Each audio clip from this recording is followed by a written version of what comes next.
Welcome to the last part of writ.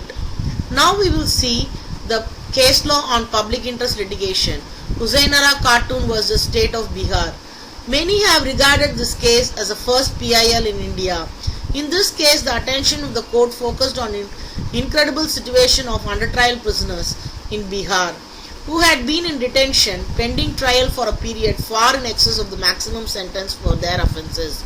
Example, if a man has to serve for 4 years, he would have been staying in prison for more than 24 years. The court not only proceeded to make the right to speedy trial the central issue of the case, but passed an order of general release of a close to 40,000 prisoners under trial prisoners who had undergone detention beyond the expected maximum period. The next important case law is Paramanand Katara vs. Union of India. A human rights activist filed a writ petition in Supreme Court. His basis was a newspaper report concerning the death of a scooterist after an accident with a speeding car. Doctor refused to attend to him. They directed him to another hospital which is around 20 kilometers away from the situation that could have handled the medical legal cases.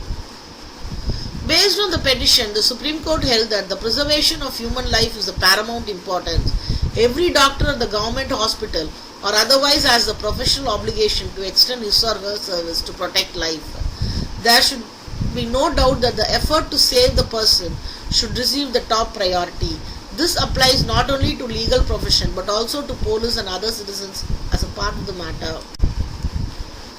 In MC Mehta vs. Union of India, the judgment delivered on January 12, 1988 lashed out at civic authorities for allowing untreated sewage from Kanpur tanneries to make its way to the Ganges. The court passed 3 landmark judgments as a number of order against the polluting industries, which were more than 50,000 in the Ganga basin, which was working from time to time. In this case, apart from industries, more than 250 towns and cities also set up their sewage treatment plants along the Ganges. 600 tanneries operated, which are highly congested residential area of Calcutta. The ruling shifted them out of the city and relocated them to a planned leather complex in West Bengal. The court closed down several industries, allowing them to reopen only after setting up an effluent treatment plant and controlled pollution. As a result, millions of people escaped air and water pollution in Ganga basin, covering 8 states in India. In the next important case of Roop Ashok Hura vs. Ashok Hura's case, the question before the constitutional bench in this case was whether an aggrieved person is entitled to any relief against final judgment or order of the Supreme Court after dismissal of the review petition under Article 137 of the Constitution, either under Article 32 of the Constitution or otherwise.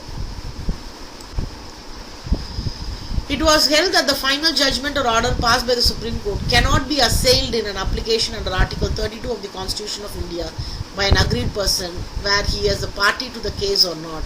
The jurisdiction of the Supreme Court under Article 32 of the Constitution cannot be invoked to challenge the validity of the final judgment or order passed by the court after exhausting the remedy of review under Article 137 of the Constitution, read along with Order 11, Rule 1 of the Supreme Court Rules 1966.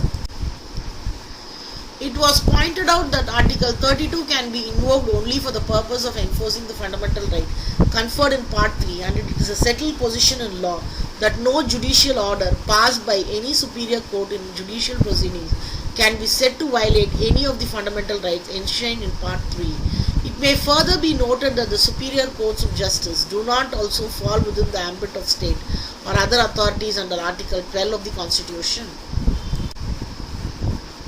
Though judges of the highest court do their best, subject of course to the limitation of the human fallibility, yet situation may arise in the rarest of the rare cases which would require reconsideration of the final judgment to set right miscarriage of justice complained of. In such case, it would not only be proper but also obligatory, both legally and morally, to rectify the error. The duty to do justice in these rarest of the rare cases shall have to prevail over policy of certainty of judgment, as though it is essentially in public interest that the final judgment of the final court in the country should not be open to challenge, yet there may be circumstances as mentioned above wherein declining to reconsider the judgment would be oppressive to judicial conscience and cause perpetuation or irremediable injustice. Therefore, it was held that the Supreme Court, to prevent abuse of its process and to cure a gross miscarriage of justice, may reconsider its judgment in exercise of its inherent powers. This was allowed by the way of curative petition. It was held that except when very strong reason exists, the Supreme Court should not entertain an application seeking reconsideration of an order of the court which has become final on dismissal of a review petition. It is neither advisable nor possible to enumerate all grounds on which such a petition may be entertained. Nevertheless, a petition is entitled to relief if it establishes the following.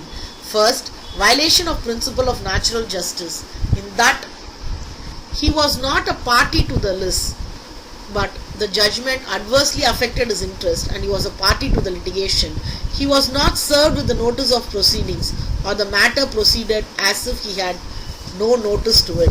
Second, wherein the proceedings of a learned judge failed to disclose his connection with the subject matter of the parties, giving scope to an apprehension of bias, and the judgment adversely affects the petitioner. Next, detailed procedure for filing the curative petition was laid down in this case, inter alia, including the curative petition shall contain a certification by a senior advocate with regard to the fulfillment of the requirement for filing the curative petition. When you see the difference between Article 32 and 226, the right guaranteed by Article 32 can only be exercised for the enforcement of public right only whereby the right conferred under Article 226 of the Constitution, which can be exercised not only for the enforcement of fundamental right but for any other purpose. When you see the expression for any other purpose in Article 226 will include the enforcement of ordinary legal right which do not amount to fundamental right. Thus, the power under Article 226 are wider than that under Article 32. The order under 32 will supersede the order passed by the High Court under Article 226 of the Constitution. Previously, an application under Article 226 may always be made first to Supreme Court, since Article 32 is itself a fundamental right. It is a substantive right, not a mere procedural right. There is no need to resort to High Court before approaching the Supreme Court under Article 32. So here we have seen about the writs, types of writs, and how it is compared with judicial review, public interest litigation, and the difference between Article 32 and 226. Thank you.